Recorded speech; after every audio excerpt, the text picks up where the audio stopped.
welcome to the Vandal Factory podcast, where we talk about arts, we talk about activism, and we talk about social justice. Now, in our usual episodes, we have tons that we want to pack into it, and we want to combine interviews and poems and music and chat. But for these special factory floor cut episodes, this is where we dedicate time to one person, one conversation, and you get to hear it completely unedited. So this is from an event as part of the Leeds Palestinian Film Festival. They've become really valuable friends over the last year. We've marched alongside them, we've interviewed them, they've given us access to incredible Palestinian artists, and this recording is from the closing event to their 10th festival. Natalie was invited to host the night and share a panel discussion about culture as resistance. And Natalie, you did an amazing job, although you were a little bit nervous. I was nervous because it's a very formal event. You know, it's in Leeds Civic Centre. Not the Civic Centre, in the Civic Hall. In the Lord Mayor's banqueting hall. So, you know, I had to get the formality right, which isn't really my thing. I'm more like, you goofy Auntie Natty. You were doing some riffing, Auntie Natty. I did do a little bit of riffing straight off the bat, but I think it came across. You want to get that balance right, don't you? Of it is a celebration to achieve 10 years of a film festival. That's worthy of celebration, and we still are marking being aware of and marking a genocide in the context of that. So holding space for both the joy and horror and the kind of complexities of this situation is tricky. And so you're always nervous that someone will misinterpret kind of gentle humour or whatever. But I think my humour is quite self-deprecating, and so I think it was okay. I think I just about got it right. The feedback was that I got it just about right. I think you sort of point at yourself or a little bit of the audience, but it's never the situation or the guests who were incredible. And also amazing. they want to celebrate their culture as well, right? They want to celebrate their artwork. If there's anything that Palestinians have taught me is that there's always time for a joke and good food and family and celebration and coming together and stuff. So, you know, I'm not going to shy away from that. No, it's usually other people that kind of can point to stuff and say, that's not appropriate. But so at the event, the wonderful musician Saied Silbak performed an acoustic unplugged performance, and it was beautiful and harmonious and joyous and filled this enormous space with his talk his about delicate, storytelling through music. You know, I really was transported somewhere else. I couldn't tell you where exactly, but at a time when I was trying to sit there and like really focus on what I was about to stand up and say, he's playing this oud so beautifully that it took me out of the room and into a sort of magical Palestinian land. It was beautiful. So this track is called Kotu. It's from his EP. And then you'll hear Saied join the panel with Sarah Agha, who is an actor and presenter and the founder of the Arab British Film Festival. She was super cool and interesting and said that she would come on to a future episode, so we should follow that up. And we were also joined by director Abed Al Ju'beh, who was born in Jerusalem in the Old City. And so he's got vast experience of, direct occupation and also working in the arts in film and theatre. And him and his family live in West Yorkshire, and we've met them several times at various different events. So it was great to hear more about Abed's life and his work. He's worked for over 20 years in the film and television and theatre. So they're a really interesting group of people, and we really hope you enjoy this conversation. Good evening, and welcome to this remarkable event where we are marking the 10th anniversary closing event for the Leeds Palestinian Film Festival.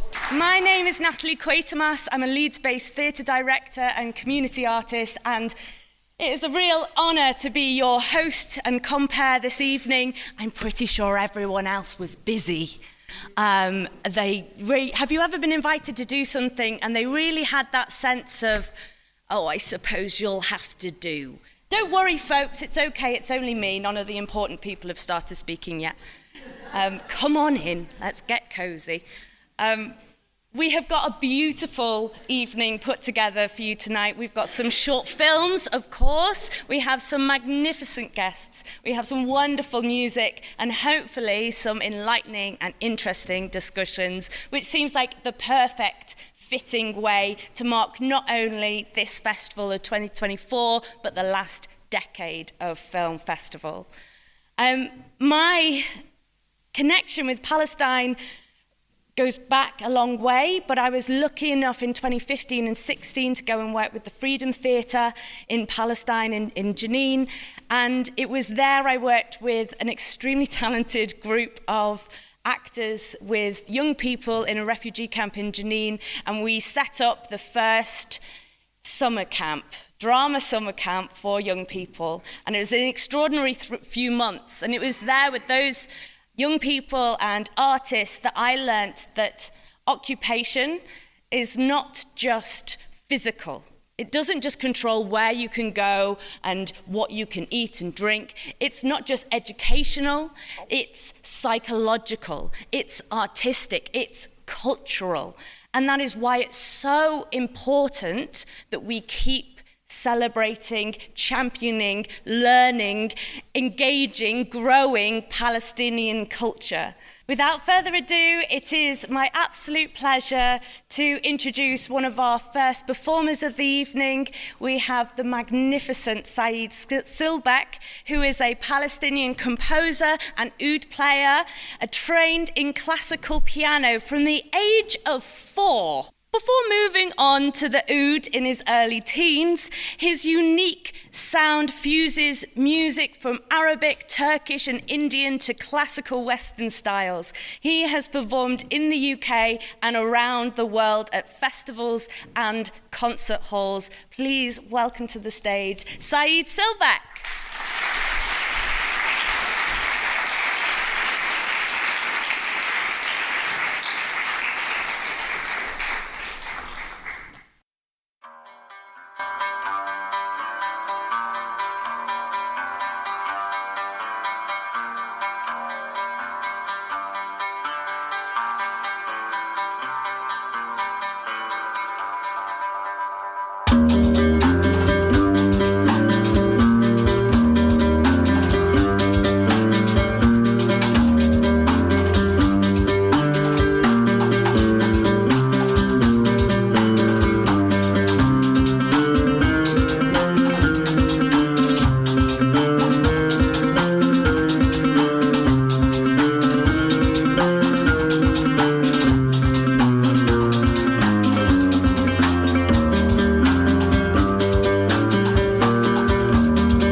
not going anywhere because Saied, we're now going to invite you to come and join our panel while I introduce you to our two other guests this evening. We have Sarah Agha, who is a British actress, presenter, writer and curator. She founded the Arab Film Club and presented the BBC documentary The Holy Land and Us, Our Untold Stories in 2023. Please come on up, Sarah. And we also have Abed Al Ju'beh, born in the old city of Jerusalem. Abed has worked for over 20 years across the arts, across disciplines in film, television, theatre and the visual arts. Previously, he has served as senior producer director at Al Jazeera in London Bureau, the artistic director of Al Kasabah Theatre in Ramallah, and the producer and director at NBC in London. So this is the bit where we get to have a nice chat. I'm sure everyone, I can speak for everyone, when I would just love to hear you in your own words tell us a little bit more about your creative practice, each of you. And then I think once you've introduced yourselves in your own words, told us a bit more about what it is that you do. Saied, we know what you do, but we'd love to know some more. I'm questioning the 4 years old piano starting thing. Is that? I then think we should move on to this phrase, creative resistance, and what that has meant to you over the years, and maybe your relationship with that phrase has changed. I don't know, but let's see. Sarah, would you like to start us off? Sure. Hello, can you hear me? Great. Thank you for that lovely introduction. It's so lovely to be here with so many of you in Leeds. It's just always so heartening to see little pockets of solidarity and creativity all over the UK as the Palestinians are enduring a genocide. It brings a little bit of hope that this movement has momentum behind it and lots of people are passionate and want to learn more, and what a better way to do it than through culture and film and heritage. So yeah, I'm so happy to be here, so thank you. In terms of what I do, so I'm, you described me as British. I was brought up here and I'm British, but my mother's Irish and my father's Palestinian. I write for Middle East Eye and The New Arab and GQ Middle East, particularly on Palestinian art and culture. And my main sort of niche is Palestinian cinema. So as you said, I run an Arab film club and we meet every month. It's mostly based in London, but every so often we'll do an online session so that it's remote, so people outside of London can join us. And we explore cinema from all over the Arab world. So Sudan, Yemen, Syria, you name it. But because of everything that's been going on in the region at the moment, there's been a particular spotlight on Palestinian cinema recently. What else do I do? I'm also an actress, so I'm currently in a TV show on Channel 5 called The Hardacres, which is a period drama that has nothing to do with Palestine or the Middle East, which is really refreshing. But I'm sure everyone should check it out, right? Yes, you should check it out, yes. It's good fun. It's a good bit of escapism, which has been nice for me as well, to focus on a project that's just joyful, because whilst we have so much joy to celebrate as Palestinians, and we should never lose sight of the fact that there's joy in our lives and in our culture. It's been quite a bleak time. So I'm very fortunate to have a variety of different projects to work on. I think that's it, yeah. And as you mentioned, I presented a documentary on the BBC last year that explored 3 Palestinians' Nakba story, so how their families were displaced from Palestine in 1948. Final thing, I also have a podcast on Palestinian cinema, and I really think that's everything now. I'm going to pass on to Saied. Thank you. My name is Saied Silbak, and it's funny because I meet a lot of Palestinians outside of Palestine, and I think that's really, really important and really powerful. I come from the Lower Galilee of occupied Palestine, a small city called Shafa Amr, 50,000 people. And it is true, I did start music at the age of 4.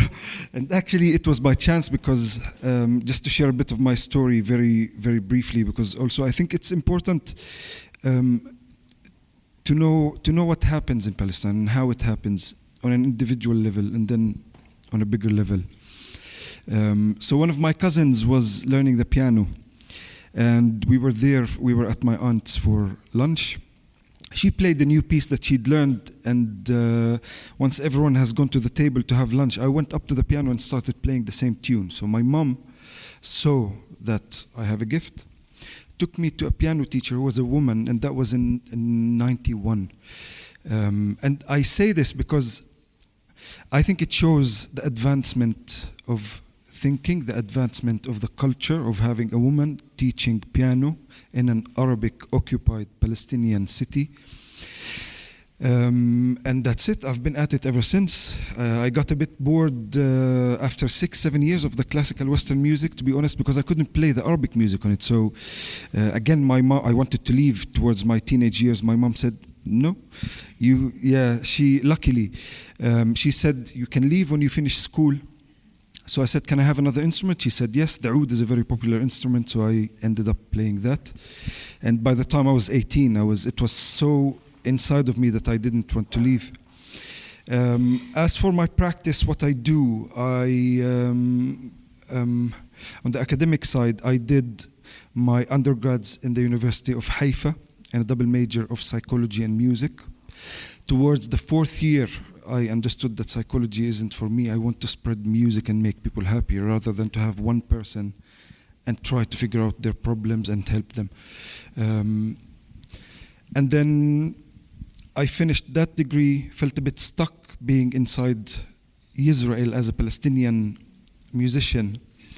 I had to collaborate with Israelis or get integrated in the Israeli system, and that didn't feel good. It didn't feel right. So I think I went into a bit of a depression and being a bit lost. But then an exchange started between the teachers of a conservatoire I used to teach in and the Guildhall School of Music and Drama. Long story short, I got offered a partial scholarship to do my master's at the Guildhall, and I did. And that was a new chapter. I did that between 2014 and 16, then had to go back home because my student visa ran out.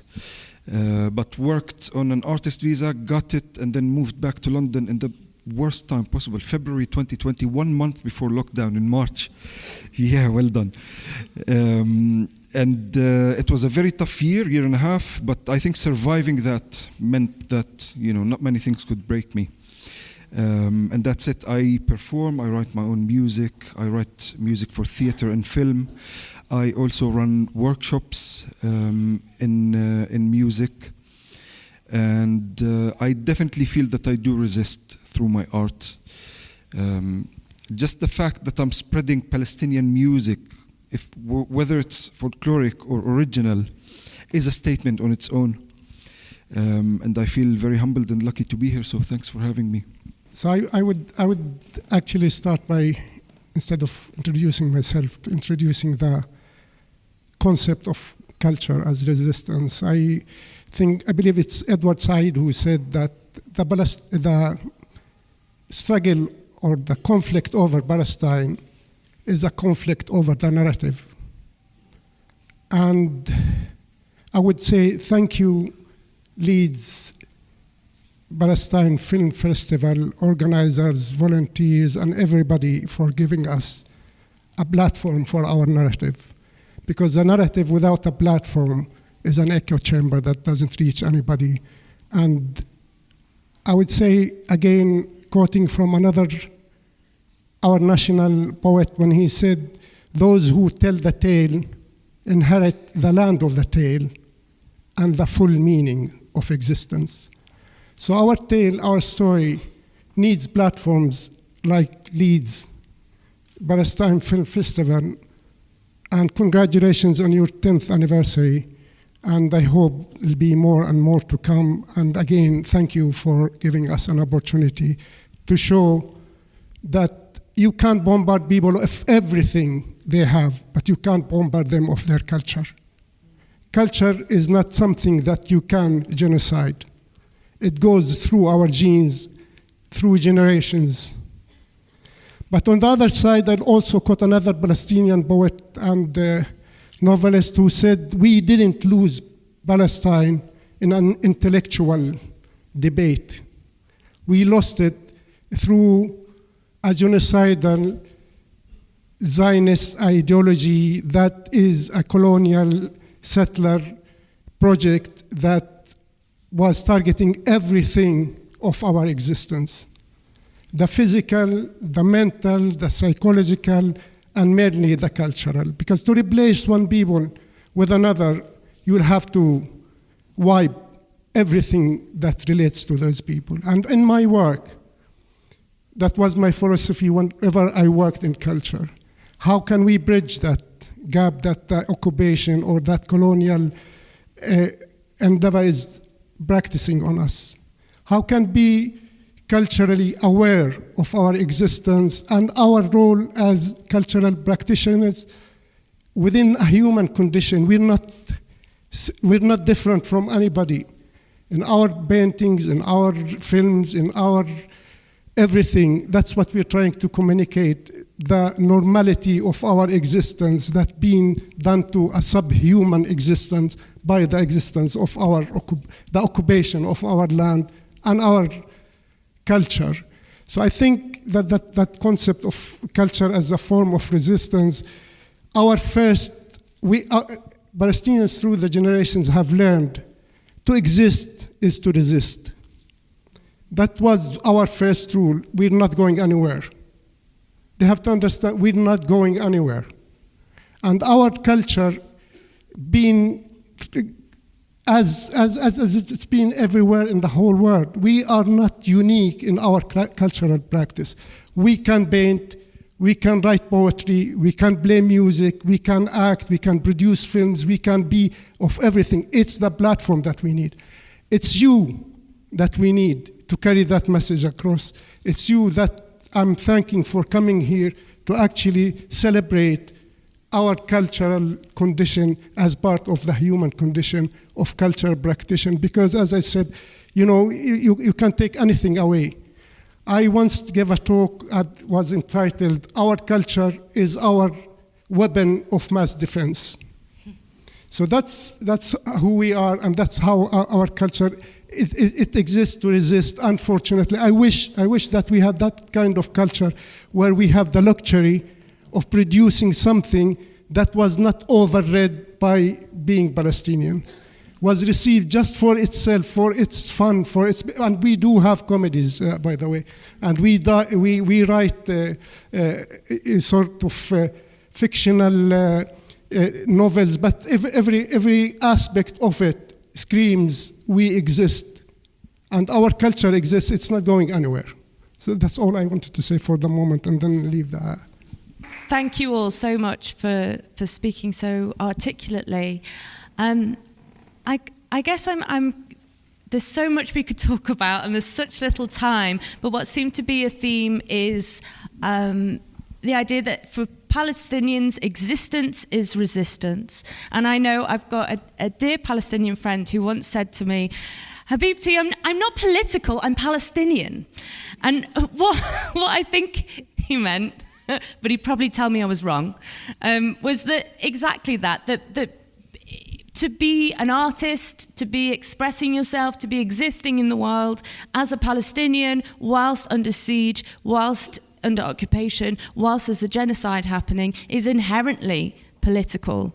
So I think what I'd like to hear from each of you is, was there a moment when you realised that, given or you've all grown up in different circumstances and all have different creative practices, or was it inherent in your blood?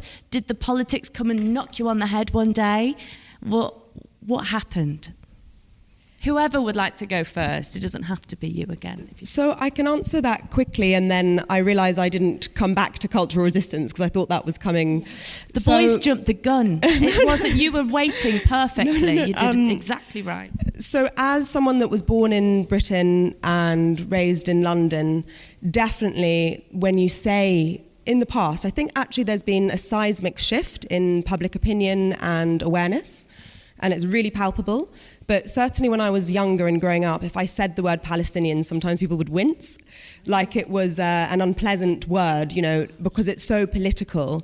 The word Arab is more polite or is just more generic, whereas to utter Palestine or Palestinian, when I was growing up at least, felt provocative. And I always struggled with that because that's all I know. My father was born in Palestine in 1946, and it says Palestine on his passport. So it was very strange to be told that your very identity and essence is sort of something that some people might find offensive, and best to use a different word. So yes, but what I would say about cultural resistance, that I think cultural erasure is a component of genocide.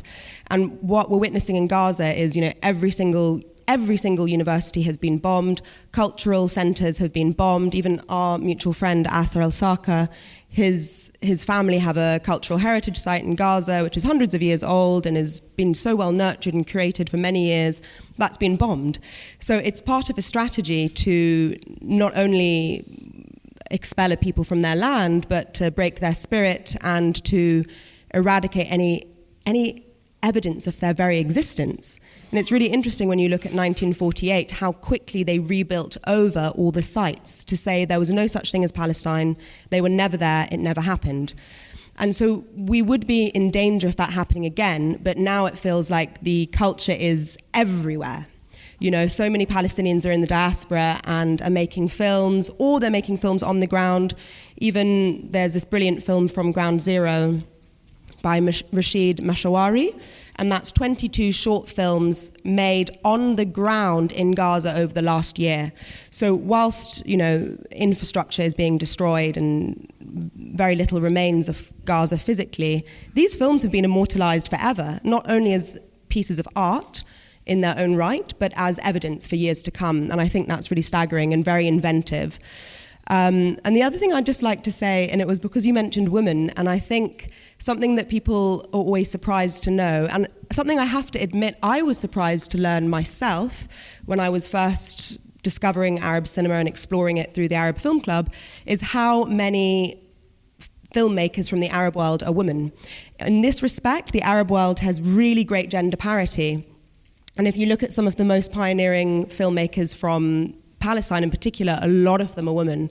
And you probably saw that on the program this year in Leeds, Farah Nabulsi, Dareen, Jay Salam, Anne-Marie Jasser. So I think that's really inspiring. And even from Ground Zero, there were 7 female filmmakers who are making films on the ground. And that's just something to celebrate because it subverts yet another stereotype about the Arab world, particularly about Muslims or Palestinians. And I think we have to constantly fight against these stereotypes. And we're seeing more and more of that, and that's heartening. So, well, I think what you said was tremendously right. And not that it's only a means of resistance, but whatever Palestinian production that is happening throughout the years are simply flags that are put in the ground for that specific time to show that there is a Palestinian culture, because we do face erasure. I think now it's not that easy to erase us, but back in history it probably was. So other than that, I think I will take it to the personal level as well, because we are the Palestinians who stayed in what in 1948 became Israel. I don't know how many people know about this, but I think it's tremendously important to mention that we have Israeli passports, we have Israeli IDs, and I think that was part of a bigger plan to integrate us into the Israeli community and show the world, hey, look, we have minorities, we are treating them equally, which we don't get. We give them passports, we give them rights, etc. So on a personal level, and depending on which family and which area you grow up in, there is a process that you need to go through in order to understand what it means to be Palestinian. And of course, that on its own is a very personal thing. And I think it's very interesting for me because I had this thought just in the previous couple of days that if I go back to that process and start remembering what had happened, it was always hearing Palestine, Palestine, Palestine in the back of everything. And I didn't quite understand what it was. And at some point, of course, you see your parents or your grandparents going to protests or talking politics in a very, very, very loud voice, and you're like, why are they fighting? And Arabs are very, very hot-blooded, so even the body language is, you think someone's going to kill someone, and they're just talking politics. So gradually you start getting rid of those layers and those barriers between you and being Palestinian. And of course, that is not correct for every Palestinian who has been brought up in Israel, but I know that for sure some share that path. At some point you face reality and you face apartheid and you face the fact that it is a colonial project and that it is an occupation, and gradually you start having the stamina and the backbone to say it and to speak it and to speak your truth. And it's very interesting because I see that happening globally now. People who were on the fence or on the edge, or people who didn't really know what was happening, are discovering and are speaking up and are going to marches and are using their power to really make a change.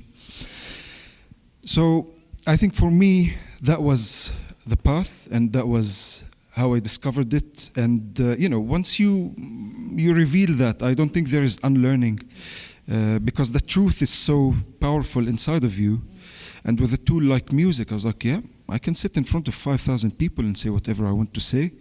That feels right to me and feels fair towards everyone. And that's, I think, a very also important thing, because there is, and this is the last thing I think from me, sorry, I've been going on for a while, but there were rumors that Palestinians want to kill Jews and throw them in the water and send them back and all of that. And funny that the exact reverse is what happened. We got killed. We got occupied. So I think it's important to speak up with a lot of responsibility towards everyone, but also holding the truth very close and upfront. So that was my path, and that's where I am, and hopefully I'll be able to continue doing it. So how long do you have? So I'll make it very short. I'll just say, as somebody who was born and grew up in the old city of Jerusalem, I was in the heart of it from day one. I think my mom tells me stories that when I was 2, I used to sit on the steps of the house in the old city and chant Yashu Qarib al-Naslah. So I was demonstrating when I was 2. And he was still learning how to play the piano by then. He hadn't I know. even started. So I would say, like, I think it's a whole matrix of events. You are if you are a cultural practitioner in Palestine, you are always, every second of your practice, you're reminded that you are Palestinian and you have a cause to present to present to the rest of the world. It doesn't matter how far I went away from, being, this is me, this is Palestinians. When I remember, I'm sorry, I'm just going to say this. I actually took part in a Romeo and Juliet co-production that was done between a Palestinian theater and an Israeli theater in Jerusalem straight after Oslo. So I've been to that extreme where we literally stood on stage together. I was an assistant director for the Palestinian side, and there was Romeo was Palestinian and Juliet was Israeli, blah, blah, blah. We did all of that. But as a child, one of my experiences that I'll never forget is being stripped naked under rain, where tourists were going by the Dung Gate, if anybody been to the old city, because this is where I lived. Inside of the old city, the soldiers in the first Intifada decided that I should strip naked because I was not behaving like I should, we victims have to, or Palestinians have to behave. And I stood under rain where tourists went by and took photos of me. So where do you want me to go from that? When I was the artistic director of Al-Qasabi Theater, the second Intifada, I used to take my daughters in. I had a Beetle the old Volks Beetle. We used to drive from Jerusalem to Ramallah, where I worked. We literally had soldiers shooting at us as part of our daily routine, going in and out. That's me commuting to work, yeah? I'm going to work in the morning, coming back. So I don't know what. But it's ingrained in your existence if you live under occupation. If the other doesn't see you as human, it's ingrained in your existence every second, every cultural practice. And so I took it on myself that what I want to do is to do everything I can to pass this to the next generation of cultural practitioners. So I started running open studio when I ran a cultural center in Ramallah called Khalil Sekhaghini Cultural Center. We had programs for young artists, because our duty is not just to express our existence, it's also to carry it forward and to give all these new artists voices, skills, whatever they need. And by doing that, I think that's when I realized, I come with a package. Every Palestinian comes with this package of, as your friend said, we don't have to. I wish we had a choice. But I tell you what, if I had a choice, I will choose Palestine and being Palestinian. Thank you. For our next moment, we're going to let these three beautiful minds have a little rest, and we're going to watch a film which Francis is going to introduce. I want to tell you a little bit about a wonderful friend of the festival, Juman Kanais. She's a filmmaker and journalist from Ramallah in the West Bank, and we met her quite by chance when she was studying cinematography in Leeds earlier this year. And she became passionate about the festival. And in fact, after she returned to Ramallah, she said she was coming back for the festival, which she did. She came back for 10 days, and she led and did presentations at 3 wonderful events. And in the months leading up to the festival, she told us about a film festival that had taken place in the displacement camps in Deir al-Bala in central Gaza. This was something quite surprising and astounding to us, to think that in all this genocide, in the tents and the rubble, people could have organized a film festival. It was the Al-Quds, or Jerusalem International Film Festival, and it was actually their 8th year, and it took place during the genocide, and they called it Creativity Amidst Displacement. So, like I say, we found this quite astounding, and we thought we would love to showcase some of the films from their festival, which we did last week. Through our friend Juman, we were able to contact the festival director, Dr. Ezeldin Shala, and we sought permission to view the films and select some of them for the festival. And have to say that communication was not easy. There's no website.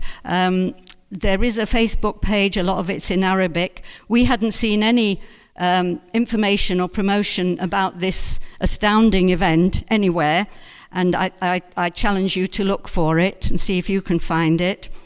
And obviously the situation they were living in, communication for them was not easy. So after we'd had a few emails and I was chasing for replies to see if we could show some of the films, I got this reply: sorry for the delay in replying because the occupation demolished my house during the past few days, which was salutary and humbling.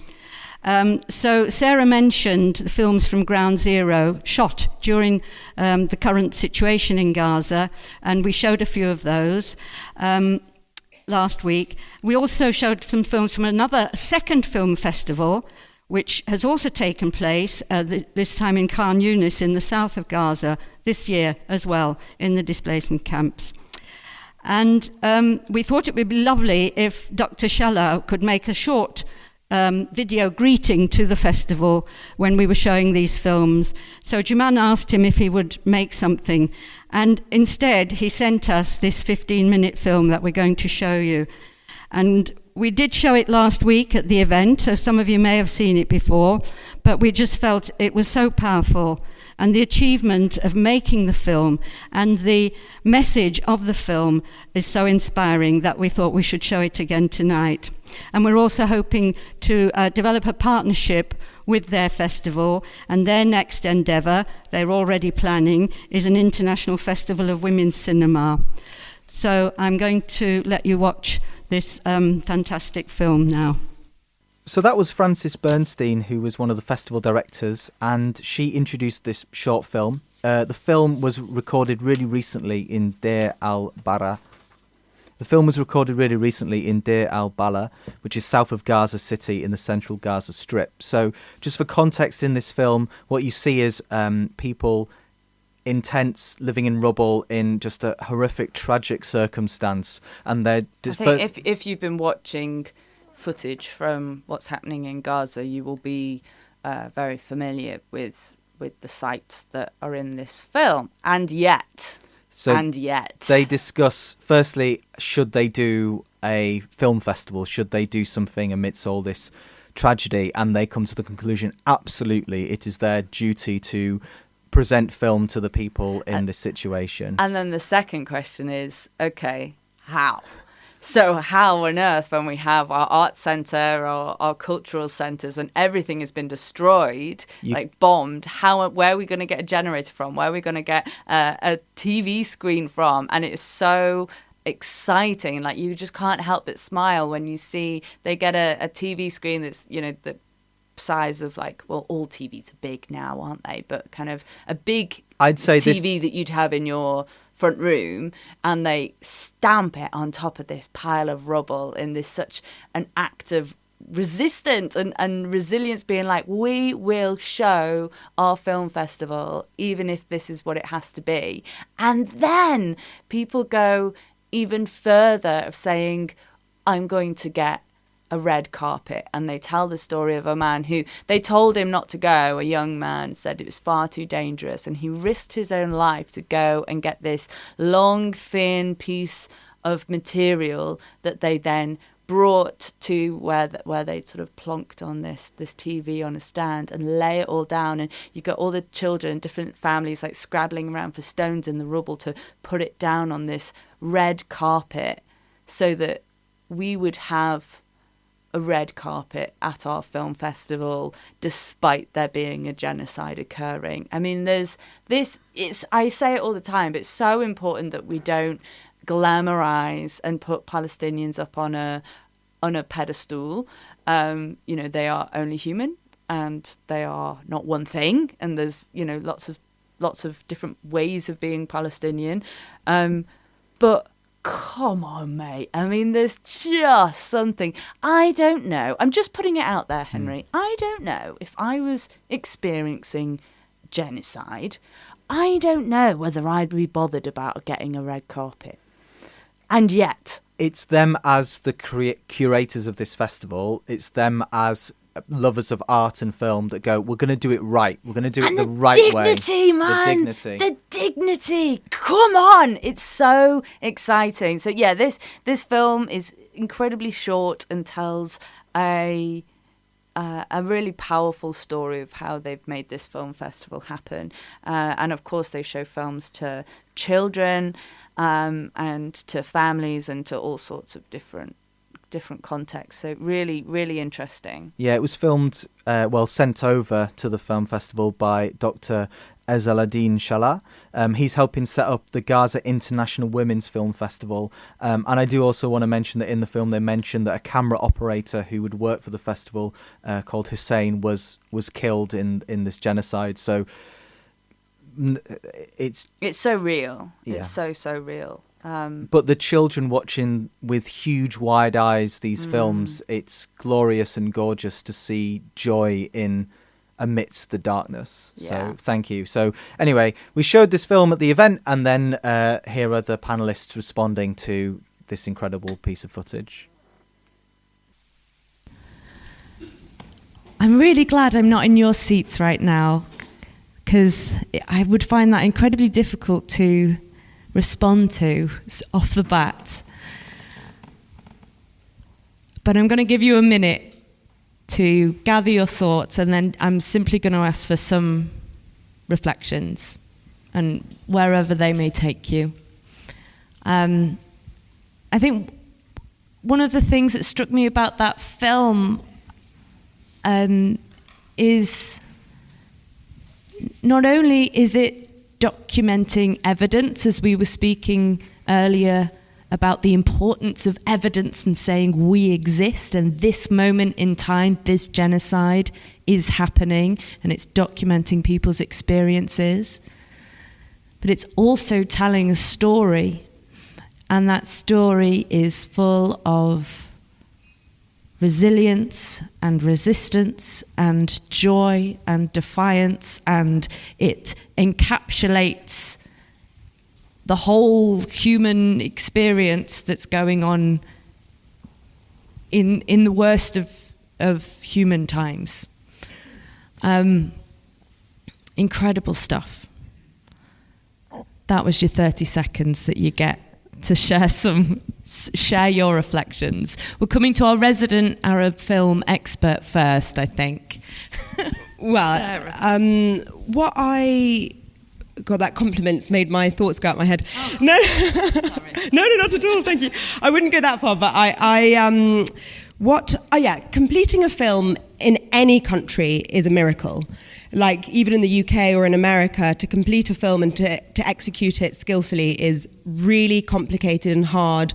So to do that under bombardment in Gaza is just something else. If completing a film in Britain is a miracle, I have no words for what that is. But something that I was thinking when I was watching it is obviously for many of us it's quite upsetting to see, you know, the buildings being demolished, the amount of destruction, all the people who have had families wiped completely off, you know, the earth and off the registry. First of all, it does show Palestinians to be so resilient, so resourceful, defiant, absolutely, so inventive, so creative, and all this is in spite of the occupation, which I think really is something. But the scenes where they were showing the films to the community in Gaza, I found really staggering, because if we find it difficult to watch, how on earth must it be for a Gazan to see what's happening sort of as a mirror back to them? And yes, some of the films are, I've seen all of them, and a handful of them are musical and joyful or are kind of more playful narrative, but a lot of them are pure, you know, documents. And it reminded me of, I was with a friend yesterday who's a painter from Gaza, and she was saying, I just can't watch from ground zero. As a Gazan, and she came to the UK on the 5th of October by chance for her to start her master's. She said, I just can't engage with it. I'm really glad these films are out in the world for the rest of the world to see, but as a Gazan, I can't watch it.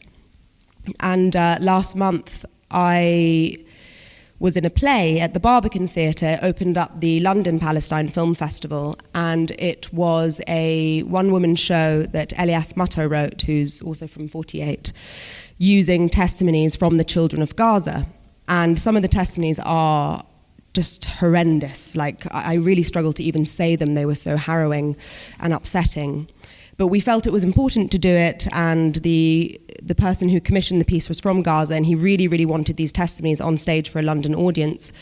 But and it went well. It went really well because we tried to be as sensitive as possible. How on earth do we make art during a genocide? You know, that's a question that I think all of us will be asking ourselves for many years to come. But at the end of the show, a Gazan came up to me, and he thanked us for the performance, and he said he was very moved by it, but he said, I could only imagine that I was 5 years in the future in order to continue watching, which I thought was quite a statement. And it really stayed with me, the idea that as a war survivor and a Gazan, to engage with what's happening on the ground in such a visceral way, he had to pretend he was 5 years in the future so that it was, at least the genocide was over, and it's more about remembrance and remembering. So, I mean, like you, I do have some words to say, but also would be speechless. I mean, what an achievement that film is. We have this thing, Palestinians, when Gazans speak, we keep silent.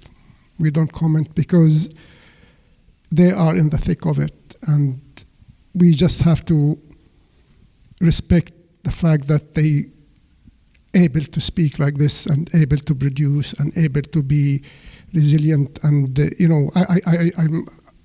I've seen lots and I've been through lots, but I can't imagine being in Gaza or being within these people who are produced these films. And my last job in Gaza, I worked on a feature film, and I left in 1993, never been allowed to go back to Gaza, unfortunately, but I have friends and colleagues and people that I worked with. And it's really, really very, very, very hard to be able to comment on anything. I just think it's a testimony. It's there for everybody. You just look at it. That's what's happening. People are proving that we deserve life. We deserve life, as our poet again said, if we can find a way to live it. And that's, I think, what the film is trying to tell us. And something else is like, I've been recently involved in a theater production called Milk, and we did it 2 years ago. But we performed in different countries around the world, and then we stopped, and now we're back performing. And that piece of work is the astonishing thing. People watch it now and think that we did it as a reaction to what's happening in Palestine, while I think us as artists, as cultural practitioners, we actually predicted what's going to happen in Palestine, because it is about post-trauma, post-disaster that happened, and it's again keeping up with how do humans cope with the lost fact of you lost everything. So I think also the role of culture as resistance, the role of these films is to actually predict and point the finger at what's happening and what could happen if we don't act. If we just, if we just sit there comfortably. The worst thing about what's happening now is that people can get used to it. That's the worst thing that can happen, is getting used to seeing everything, that nothing new there. Visually, we've seen it all. We all saw it on our tablets, we all saw it on our phones, we all see it in the news, in our social media feed. So there is nothing new. We're witnessing a genocide. We are literally witnessing a genocide. And the problem is that the word genocide is becoming normalized. It's a legal term. It's becoming a legal term, and it's had a definition. If you do 1, 2, 3, you get a genocide. But what's missing is that people have a culture to live through. That's the bones, and that's the skin, and that's the whole thing that the genocide doesn't tell you, or the word genocide, or the term, or the terminology, that called legal term of massacring, butchering people on the street has been called that. And this is just part of it. So I think that as a document, witnessing or documenting and trying to communicate to that we deserve life if we can find a way to it. I think for me the initial response is, I'm sitting between an actor and someone who produces theater and film. So for me, I think what I saw wasn't the technicality of it; it was the imagery of it. And I think to create a festival, you need a screen, you need a sound system, you need someone to program, you need audience. But you don't necessarily need to get a red carpet. They went and got a red carpet. And for me, that says it all. It says it all. I don't know what it is. I cannot explain it. Maybe we are born with it. It was proven that DNA can carry memory.